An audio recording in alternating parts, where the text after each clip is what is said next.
नमस्कार मंडळी. तर मी आली आहे सासरी आणि माझी खूप दिवसापासूनची इच्छा होती काजूच्या बागेत जायची आणि आज तो योग आलाय.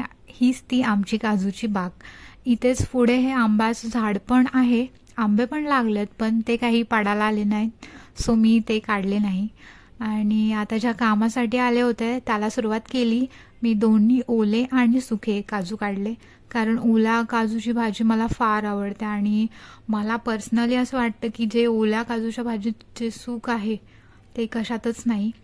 आणि त्याच्यानंतर जेवढे हाताला सापडतील तेवढे काजू काढून घेतले आणि थोडंसं ॲडव्हेंचर करायचं म्हणून मग झाडावर चढले आणि झाडावरचे 2-4 काजू काढले. वरती चढत होते पण आमच्या कॅमेरामॅनने काय मला वरती चढायला नाही दिलं, सो तेवढेच काढले. आणि त्याच्यानंतर हे आम्ही जुगाड वापरतो, जे काजू हाताला सापडत नाहीत, खूप वर असतात, त्याच्यासाठी हेच जुगाड आहे. आणि त्याने पण काजू मी काढले आणि ते काढलेले परत पडलेले सगळे काजू गोळा केले आणि ते एका ठिकाणी ठेवले. बरेच 2-4 झाडाचे पडले होते तेही काजू गोळा केले आणि तेही एका ठिकाणी आणले, कारण काजू आणि बिया वेगळ्या करायच्या होत्या.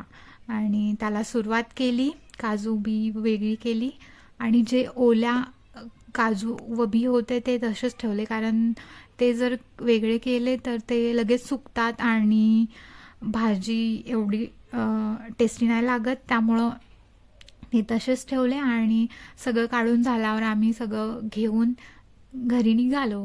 चलो बाय.